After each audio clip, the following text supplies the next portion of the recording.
ዛሬ አሁን የሰማሁት ነው። መምህር ዘላለም ወንድሙ ወልደ ሰማዕት አርፈዋልና ያው እንደምታውቁ በጣም ወደ 25-30 ዓመት ሲያስተምር በትምህርቱም በህይወቱም ነውር ያልተገኘበት ወንድማችን ነውና ብዙ ሰው ከዚህ ቤተክርስቲያን ውስጥ እየኖረ ወጥቷልና ሳይጠፋ ሳይለወጥ ያስተማረ መምህራችን ነው። አንደበቱም ሳይለወጥ ሃይማኖቱ ሳይለወጥ በህይወቱ ነውር ሳይገኝበት አበል ሳይቀበል በራሱ ጥቂት እየቆረጠ በገንዘቡ የሚያስተምር መምህር ነበር። እሱ አርፏል። ነፍሱን በአጸደ ገነት ያኑርልን። ሞት አይቀርም። ሰው በረሃብ ይሞታል፣ በበሽታ ይሞታል፣ በመኪና አደጋ ይሞታል፣ በጦርነት በሰው እጅ ይሞታል። እንቅፋት መጥቶን እንሞታለን። ምራቃችን ትን ብሎን እንሞታለን። ከመጣ አይቀርም። ግን ሃይማኖትን አጽንቶ ምግባርን አቅንቶ ለንስሐ የሚገባ ፍሬ አፍርቶ የአምላክን ቅዱስ ሥጋና ክብር ደም ተቀብሎ ተዘጋጅቶ መሞት ደግሞ በቅርቡ የመምህር ዘላለም ወንድሙ ሕይወት በድንገት ከዚህ ዓለም መለየቱ ለመላው ቤተ ክርስቲያንና ለቤተሰቦቻቸው ትልቅ ሐዘን ሆኖ አልፏል። ኢትዮጵያ በታሪኳ ለየት ያሉ ለቃለ ወንጌልና ለፍትህ የቆሙ ልጆች አፍርታለች። ከነዚህ መካከል በቅርቡ ከዚህ ዓለም በሞት የተለዩት የመምህር ዘላለም ወንድሙ ስም በቀዳሚነት የሚጠቀስ ነው። ለእውነት የኖሩትን ያልፈሩትንና የብዙሃንን ሕይወት በቃለ ወንጌል የነኩትን የታላቁ መምህር የሕይወት ጎዳና በአጭሩ እንመልከት። መምህር ዘላለም ወንድሙ ከልጅነታቸው ጀምሮ ለቤተ ክርስቲያንና ለሃይማኖታቸው ልዩ ፍቅር ነበራቸው። የመንፈሳዊ ትምህርታቸውን አጠናቀው ወደ ሰባኪነት ሲሰማሩ ዓላማቸው ወንጌልን ማስተማር ብቻ ሳይሆን በወንጌል ብርሃንነት ሕዝቡን ከተለያዩ ስህተትና ክፉ ድርጊቶች መመለስ ነበር። መልእክቱ ሁለተኛ ጢሞቴዎስ ምዕራፍ 3 ቁጥር 1 ላይ እንዲህ አድርጎ ነው የመዘገበው። በመጨረሻው ቀን የሚያስጨንቅ ዘመን እንዲመጣ ይህንን እወቅ ይላል። አዎ የመጨረሻው ዘመን ዋዜማ ላይ ስላለን ትንቢት የሚፈጸምበት ምሳሌም የሚደርስበት ዘመን ስለሆነ ብዙ አስጨናቂ ነገሮች እናያለን። የምንሰማቸው ነገሮች ክፉዎች ናቸው። የመከራ ጊዜ ነው። ከዚህ የተነሳ ነው ዛሬ በዚህ ርዕስ ለመማር የመረጥ ነው። ኢትዮጵያም ያለችው በዚህ ዓለም ውስጥ ስለሆነ ኢትዮጵያውያንም ያለነው በዚህ ዓለም ላይ ስለሆነ በዚህ ጊዜ ብዙ አስጨናቂ ነገሮች እየተፈራረቁብን ነው። በግል ሕይወታችን ይሆናል ወይም በማህበራዊ ሕይወታችን ይሆናል። በአንድ ወይም በሌላ መንገድ በቀጥታ ወይም በተዘዋዋሪ መንገድ መከራ ገጥሞናል። አሁን የመከራው ምክንያት ምንም ሊሆን ይችላል። የመከራው አይነት ምንም ሊሆን ይችላል። የመከራው መጠን የቱም ያህል ሊሆን ይችላል። ነገር ግን መከራ ውስጥ ነው ያለነው። ችግር ውስጥ ነው ያለነው። ለዚህ ነው በዚህ ርዕስ ለመማር የመረጥ ነው። በመከራ ቀን ጥራኝ አድንህም አለሁ። በዚህ ስፍራ ይህንን ቃል የተናገረ አባታችን ቅዱስ አሳፍ ነው። መዝሙሩ የዳዊት ተብሎ ተወስዷል። በመዝሙር 49 ቁጥር 15 ላይ ተመዝግቧል። ለአምላካችን ለእግዚአብሔር ክብር ሲዘምር የተናገረው ቃል ነው። ቃሉንም ያገኘው ከእግዚአብሔር ነው። በመከራ ቀን ጥራኝ አድንህም አለው አንተም ታከብረኛለህ ተብሎ ነው የተጻፈው። ብዙዎች በመከራቸው ቀን እግዚአብሔርን ጠርተውት እግዚአብሔር ከመከራቸው አድኗቸዋል። በተለይ በቅዱሳት መጻሕፍት ውስጥ እስራኤል ዘሥጋ ብዙ ጊዜ መከራ ሲገጥማቸው እግዚአብሔር ከመከራቸው እንዲያድናቸው ወደ እግዚአብሔር ጮኸው እግዚአብሔርን ተማጽነው እግዚአብሔርም ከመከራቸው ሁሉ አድኗቸዋል። በግልም ብዙዎች መከራና ችግር ፈተና ሲገጥማቸው ወደ እግዚአብሔር ተጣርተው እግዚአብሔር ከመከራቸው ሁሉ አድኗቸዋል። ዛሬ ለትምህርታችን የሆነን ዘንድ የእስራኤል ዘሥጋን ሕይወት እናያለን። በአጭሩ ነው የምናነሳው፣ ሁሉን እንዳልተርክ ጊዜ ያጥርብኛልና ነው። በመከራ ቀን ጥራኝ አድንህም አለው ርዕሳችን ነው። እስራኤል ዘሥጋ በመከራቸው ቀን ጠርተውት እግዚአብሔር ምሕረቱን ካደረገላቸው ከመከራ ካዳናቸው ታሪክ መካከል የምናየው በተለይ በኃጢአታቸውና በበደላቸው ምክንያት በሶስት ታላላቅ መከራዎች በተጨነቁበት ወገኖቻቸውን ባጡበት የተረፉትም ተሰደው ባቢሎን በወረዱበት ጊዜ እግዚአብሔርን ተማጽነውት እንዴት አድርጎ እንዳዳናቸው ነው። ጥቂት ነገር ላንሳ። ሕዝበ እግዚአብሔር እስራኤል ዘሥጋ በኢየሩሳሌም ምድር በሚኖርበት ጊዜ ከአምልኮተ እግዚአብሔር ወጥተው ጣዖታትን አመለኩ። ከገቢረ ጽድቅ ወጥተው ኃጢአትን ሰሩ። እግዚአብሔርም መልካሙን ነገር ከለከላቸው፣ በጎውን ነገር አስቀረባቸው። በሕዝቡ መካከል ክፉዎች ሰዎች ተገኝተዋልና። ሁልጊዜ እንደዚህ ይሆናል ወገኖቼ። በሕዝቡ መካከል ክፉ ሰዎች ሲገኙ መልካም ነገር ከኛ ይርቃል፣ በጎውን ነገር እናጣለን። ዘመናችን የመከራና የጭንቅ ይሆናል። ትንቢተ ኤርምያስ ምዕራፍ 5 ቁጥር 25 ጀምሮ የተመዘገበውን ኃይለ ቃል እንመልከተው። በደላችሁ እነዚህን አስቀርታለች ይላል፣ ኃጢአታችሁም መልካምን ነገር ከለከለቻችሁ ነው የሚለው። ለምን?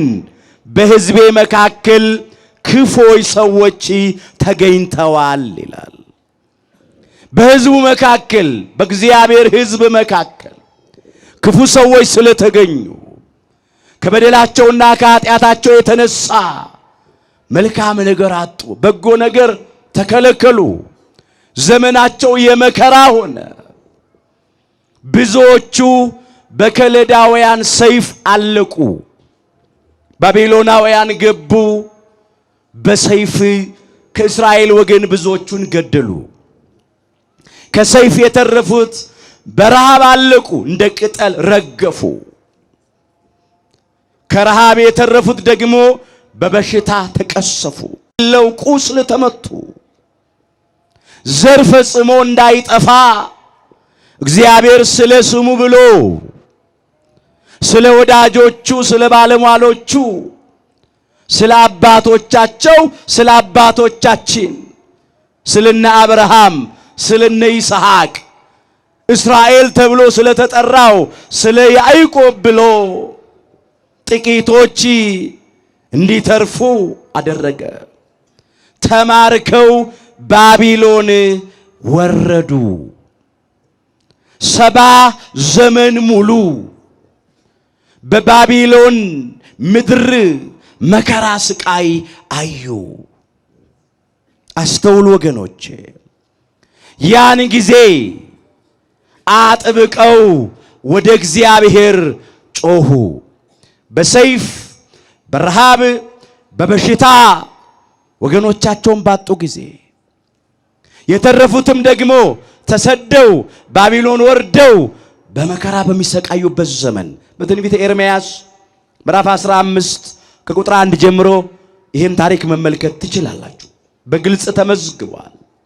ያን ጊዜ ነው መከራ ሲያገኛቸው፣ ፈተና ሲያገኛቸው ሕዝቡ ወደ እግዚአብሔር አለቀሱ። መተላለፋቸውን አስበው ከልብ ተመልሰው አነቡ። ለምን? በመከራ ቀን ጥራኝ አድንህም አለው ብሏልና አምላካችን እግዚአብሔር። በመከራቸው ቀን እግዚአብሔርን ጠሩት። እንደዚህ ተብሎ ነው የተጻፈው። ትንቢተ ኢሳይያስ ምዕራፍ 46 ቁጥር 8 ጀምሮ የተመዘገበውን ኃይለ ቃል እንመልከት።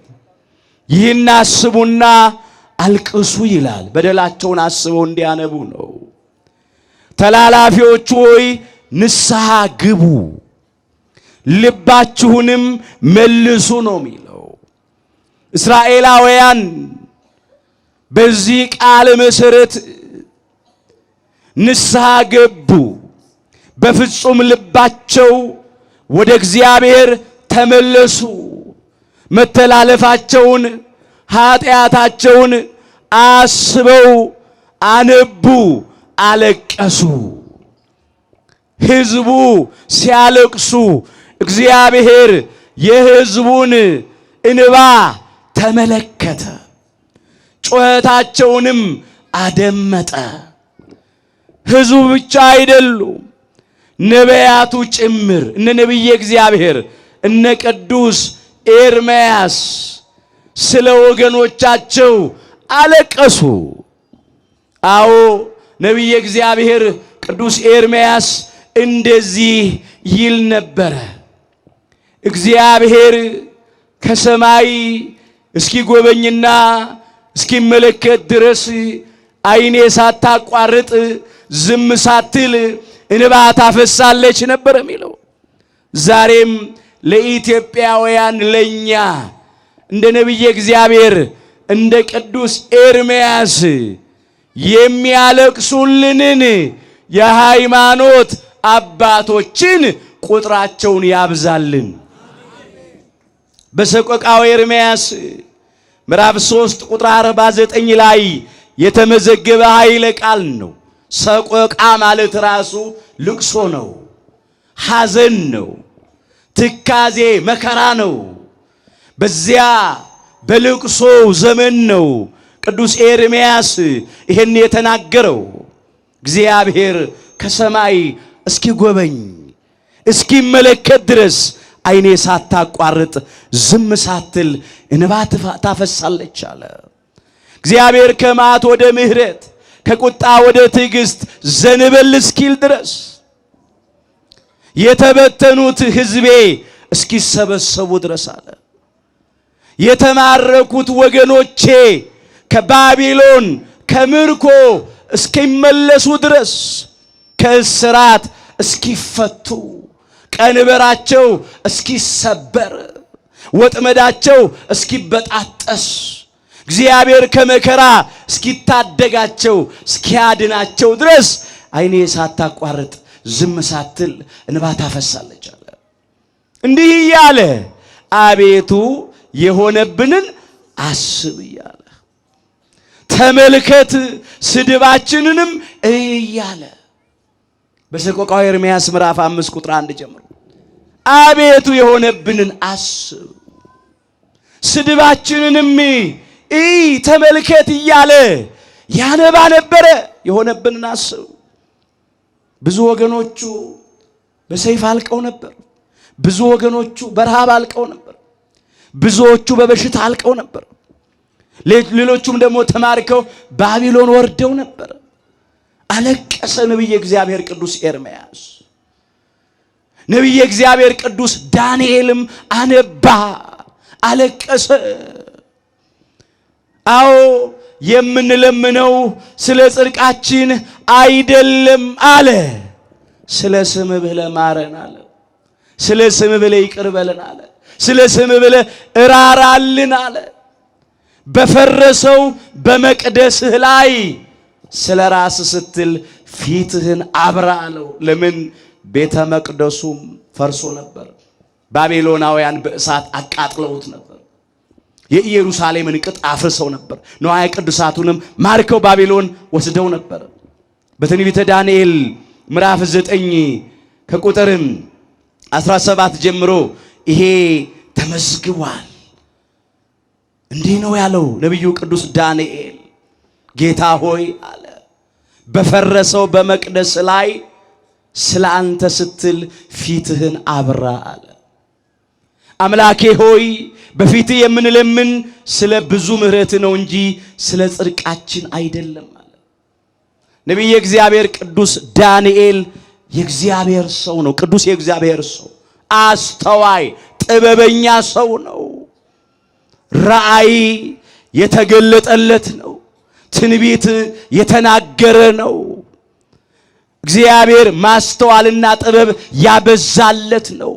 ለሩቅ ዘመን የተናገረ ነው። ነገር ግን ራሱን ዝቅ አድርጎ በትሕትና ከኃጢአተኞች ራሱን ቆጥሮ ይናገራል። የቅዱሳን ጠባያቸው ይህ ስለሆነ ትሕትና ነው፣ ራስን ዝቅ ማድረግ ነውና የምንለምነው ስለ ጽድቃችን አይደለም አለ። ስለ ስምህ ብለህ አድነን ያለው፣ ስለ ስምህ ብለህ ይቅር በለን ያለው። ስምህ በከተማህና በሕዝብ ላይ ተጠርቷልና ስለ ራስህ ስትል አትዘግይ እያለን የለመነው። ነቢያቱ እንዲህ ብለው ለመኑ። በመከራቸው ጊዜ እግዚአብሔርን ጠሩት።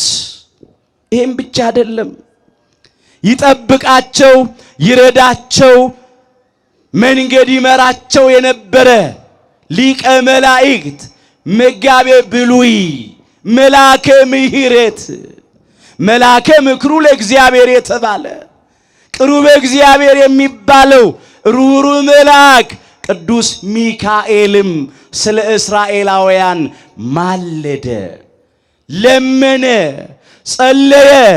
እንዲህ እያለ አቤቱ የሰራዊት ጌታ እግዚአብሔር ሆይ እነዚህ 70 ዓመት ሙሉ የተቆጣሃቸውን ኢየሩሳሌምንና የይሁዳን ከተሞች የማትምራቸው እስከ መቼ ነው ብሎ ለመነ ቅዱስ ሚካኤል። በትንቢተ ዘካርያስ ምዕራፍ 1 ቁጥር 12 ላይ ቃል ተመዝግቧል። ከምድር ወደ ሰማይ ከሰው ልጆች ወደ እግዚአብሔር ቅዱስ ሚካኤል ያቀረበው የምልጃ ጸሎት ነው። አምላካችን እግዚአብሔር የመልአኩ የቅዱስ ሚካኤልን ምልጃ ተቀበለ፣ ጸሎቱንም አደመጠ። ለመልአኩ ለቅዱስ ሚካኤልም እንዲህ ብሎ ተናገረ። በሚያጽናና ቃል በመልካም ቃል ተናገረው። ወደ ኢየሩሳሌም በምህረት ተመልሻለሁ፣ የፈረሰው ቤቴ ይሰራል፣ ሕዝቤንም አጽናናለሁ፣ ከመከራም አድናለሁ አለ። ክብር ምስጋና ይግባው አምላካችን እግዚአብሔር። ሕዝቡ አለቀሱ ንስሐ ገብተው። ነቢያቱ ስለ ወገኖቻቸው ተገብተው ጸለዩ ከእንባ ጋር። ይጠብቃቸው ይረዳቸው የነበረ ቅዱስ ሚካኤል ለመነ፣ ምልጃ ጸሎት አቀረበ። እግዚአብሔርም የሁሉን ጸሎት፣ የሁሉን ምልጃ፣ የሁሉን ልመና ተቀበለ። ከዚያም ሕዝቡንም ደግሞ ማረ፣ ይቅር አለ፣ ራራ። ሐዘናቸውን ለደስታ ቀየረ፣ ልቅሷቸውን ለሳቅ ቀየረ። እንባቸውን ከዓይኖቻቸው ላይ አበሰላቸው። በእውነት በደስታ ወደ ኢየሩሳሌም ተመለሱ። እንዲህ ተብሎ እንደተጻፈ ትንቢተ ኤርምያስ ምዕራፍ 31 ቁጥር 13 ጀምሮ መመልከት ይቻላል። ልቅሷቸውን ወደ ደስታ እመልሳለሁ አለ። የኛንም ልቅሶ ወደ ደስታ ይመልስልን። አጽናናቸውም አለሁ አለ። እነሆ ከሐዘናቸውም ደስ አሰኛቸዋለሁ፣ ሕዝቤም በጎነቴን ይጠግባል አለ። እግዚአብሔር የተጨነቁትን አረጋጋ፣ ያዘኑትን አጽናና፣ የተማረኩትን ባቢሎን የወረዱትን ወደ ኢየሩሳሌም መለሳቸው። በኢየሩሳሌም ውስጥ ተጽናኑ። በኢየሩሳሌም ውስጥ በደስታ መኖር ጀመሩ። ያ የመከራ ዘመን፣ ያ የልቅሶ፣ የሐዘን፣ የሰይፍ፣ የረሃብ፣ የበሽታ፣ የስደት ዘመን አበቃ። በመከራቸው ቀን ወደ እግዚአብሔር ተመልሰው ለምነውታልና። ይሄ ታሪኩ ነው። አሁን ወደ ራሳችን እንምጣ። ታሪኩ እዛ ይብቃል። ኢትዮጵያውያን ዛሬስ በመከራ ውስጥ አይደል ያለ ነው? በችግር ውስጥ አይደል ያለ ነው? አይነቱ ሊለያይ ይችላል፣ መጠኑ ሊለያይ ይችላል። ግን በመከራ ተከበናል፣ በፈተና ተከበናል። ሁሉ እየተፈራረቀብን ነው። ሰይፍ ነው እንዴ?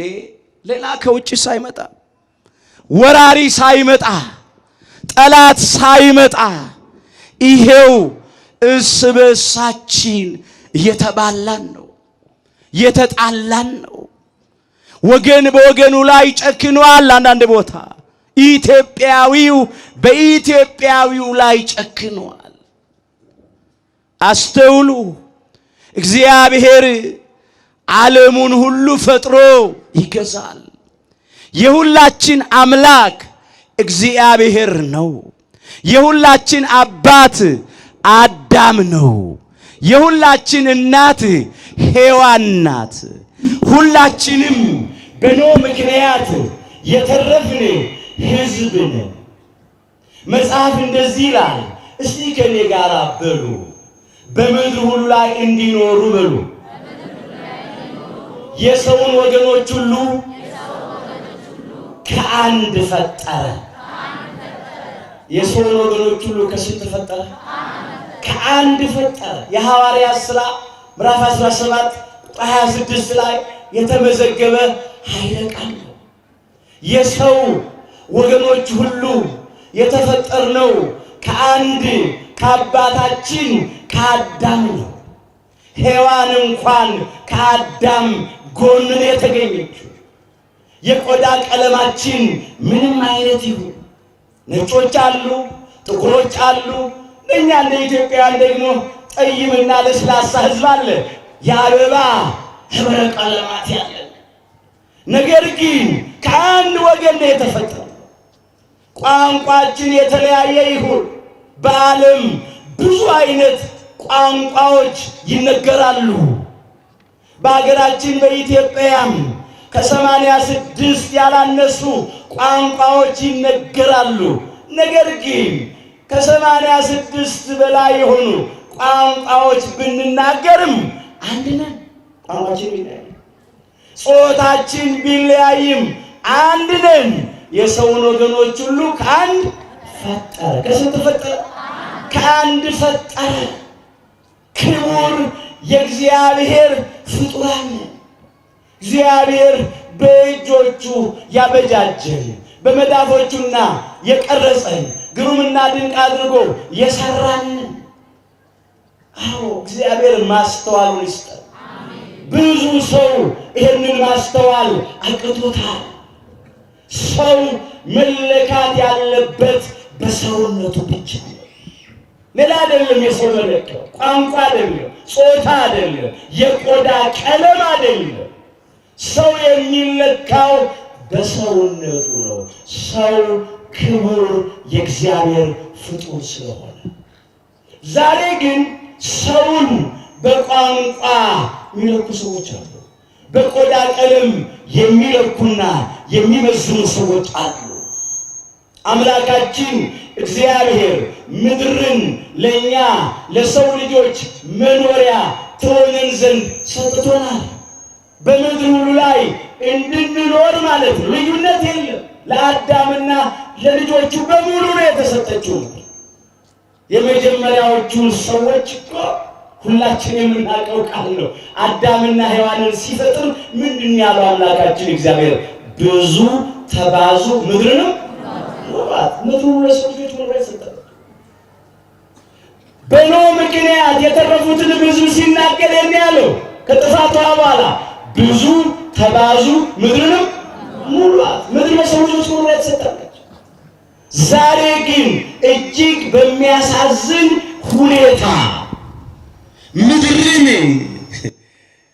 ሰዎች እንደራሳቸው ሐሳብ እየተናገሩ ወገኖቻቸውን ጨክነው እያሳደዱ እያፈናቀሉ እየገደሉ ነው ያሉት።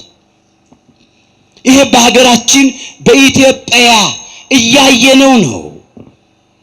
ክፎች የዘሩት ዘር፣ የጥላቻ ዘር፣ የመለያየት ዘር፣ የጸብ ዘር ተዘርቶ ወገን በወገኑ ላይ ጨክኖ በአሰቃቂ ሁኔታ ወገኖቻችን እንደ ቅጠል እየረገፉ ነው። በቃችሁ ይበለን። ይሄንን ክፉ የጥላቻ የመለያየት ዘር የዘራ ሰይጣን ዲያብሎስ ነው። የዲያብሎስ ዘር ነው ወገኖች። በሕዝቤ መካከል ክፉዎች ሰዎች ተገኝተዋል አለ። ዛሬም በኢትዮጵያውያን መካከል ክፉ ሰዎች ተገኝተዋል። እግዚአብሔር አምላካችን ለክፉዎች ልብ ይስጥልን። ክፉዎች ተገኝተዋል። ምን የሚዘሩ? ጸብ የሚዘሩ፣ መለያየት የሚዘሩ፣ ወገን ከወገኑ ጋራ በሰላም በፍቅር በመተሳሰብ በመደጋገፍ እንዳይኖር የሚያደርጉ ክፉ ሰዎች አሉ። ጥቂቶችም ቢሆኑ ጥቂቶቹ የዘሩት ብዙዎቹን እያፈረሰ ነው ያለው። አዎ እንዳትደነቁ፣ ክፉዎች ካሉ እንደዚህ ነው።